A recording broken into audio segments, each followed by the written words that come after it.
Perspectives. Oh my goodness. We get to choose the perspective that we have in our life.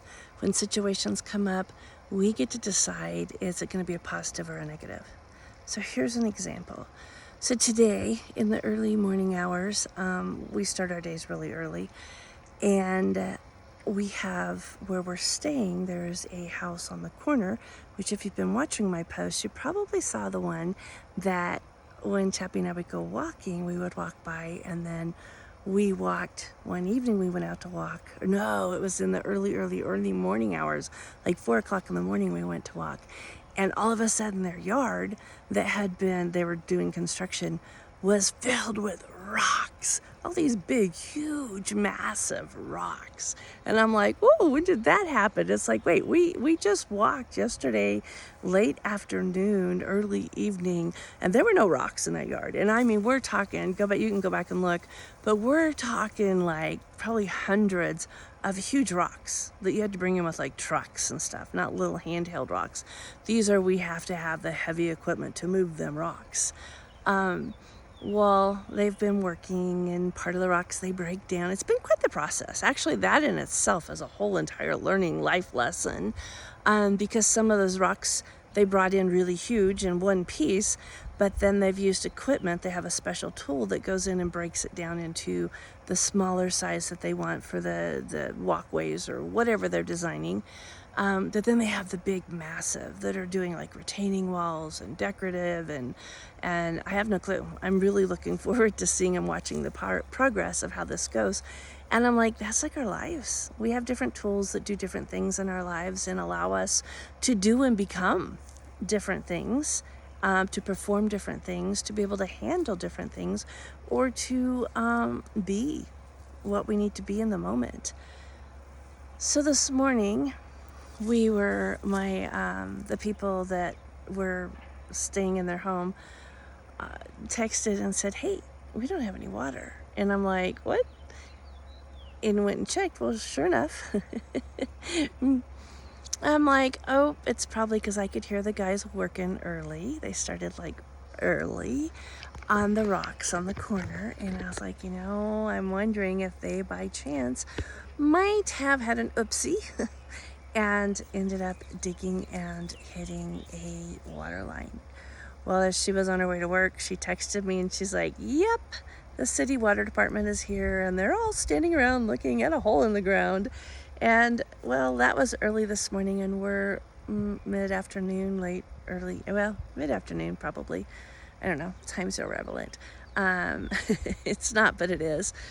And we still don't have water. And I'm like, oh my goodness.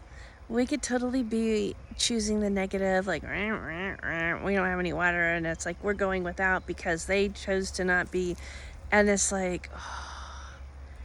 And so stepping it back to following my mindset. Yes, I know I bunny trail at times, a lot of times sometimes, but hey, if you like me and you're still with me, you must like it.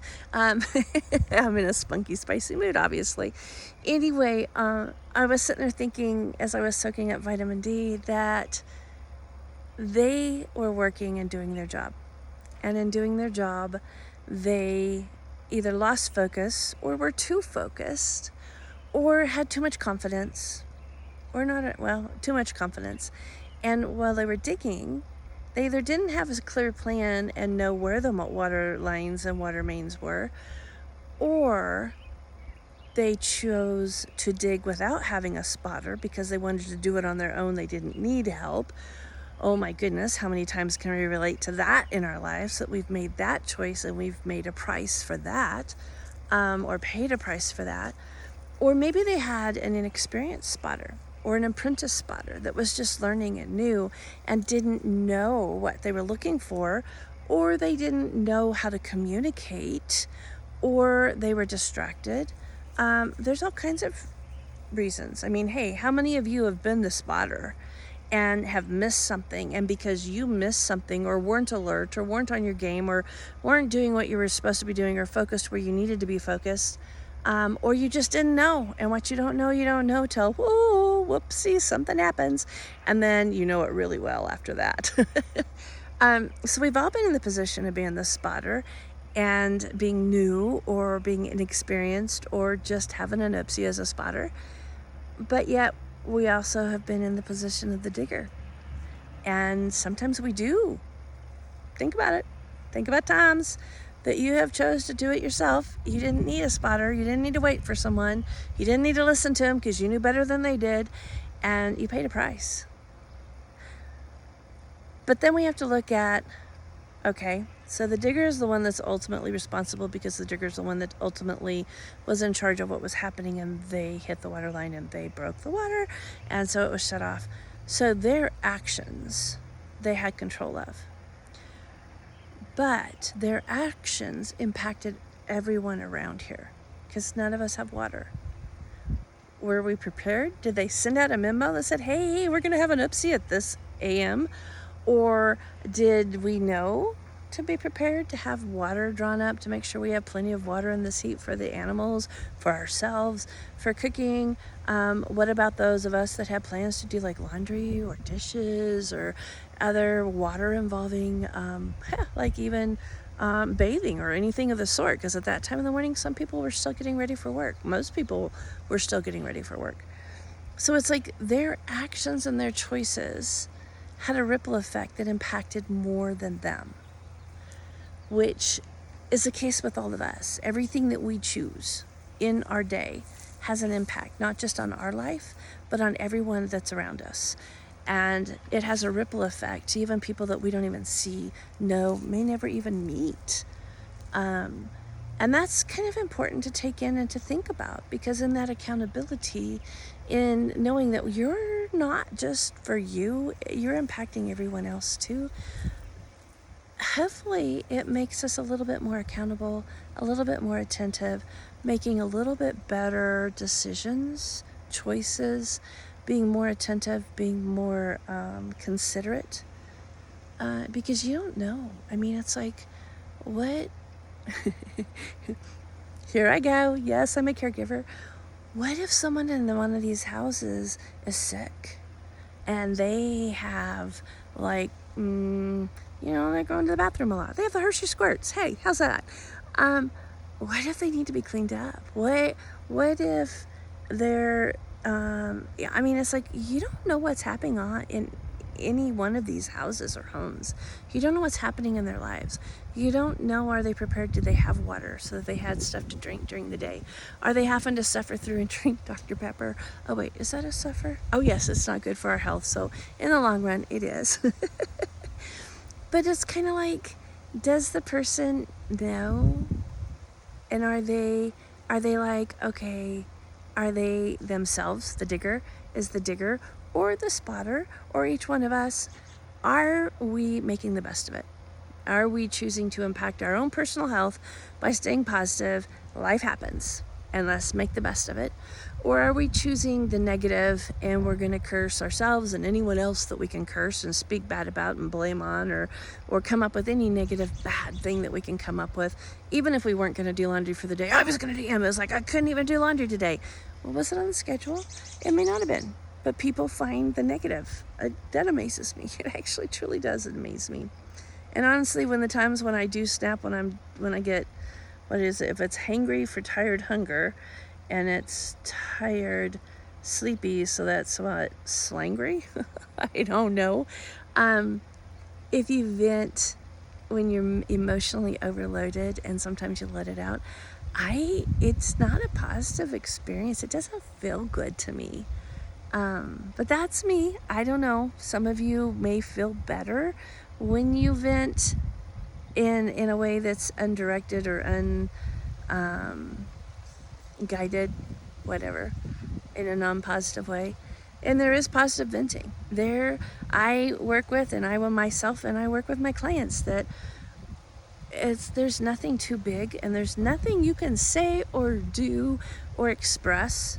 And when your feelings are hurt, when you're upset, you can take it all to God and you can unleash it all. It doesn't matter if you do gestures, if you use specific words that are your favorite flavorful words. It doesn't matter. He loves you, and he's going to take it all because he's letting you express all the emotions, everything that's in you, which is the most healthiest thing for you to do anyway. So back to my thought is, what did the digger and the spotter, did they keep a negative mindset of, oh my goodness, I screwed up, I messed up everything? Or did they say, and let it go, and then proceed with the rest of their day as a positive? I'm going to fix this. We're going to get this taken care of. We're going to get water restored to the neighborhood. I'm going to complete my job. It's going to look beautiful when it's done. The customers are going to be happy. The neighbors are going to enjoy seeing and driving by and seeing the beauty. Did they choose to do that? And so my question to you and my accountability to you is, my accountability challenge is, what do you choose? And it is your choice. Do you berate yourself? Do you tear yourself down all day, all night, all week, all month, all year, a lifetime? And do you like the response and the way it makes you feel? Or do you take the opposite perspective and you choose to vent, do whatever you have to do, kick something, throw rocks, preferably not at windows or people, but whatever you have to do that's legal and doesn't cause a lot of harm to anyone else, preferably no harm, and let it go. Give it up and let God or the ministering angels take care of whatever the situation is. If it was caused by someone else, give them up. Don't let them hold you down and put the pressure and the weight on your shoulders and mess with your health and your life and your freedom and your joy. Did you have the choice to vent, to let yourself be heard, let your subconscious be heard, lay it out there, give it to God and say, here it all is. You take it, you make something good of it because it stinks and I don't want it in my life. And then you choose to move on and focus on the positive. Feels a whole lot better. Gives you the ability to be moving forward and you're not held back in bondage by things that may not have been your choice, may not have anything to do with you. It was just you were one of the neighbors that are paying the price for something else that someone else did or happened to them that flowed your direction. That's what I love about the fact that we each have our own will and we get to choose what we align our will with.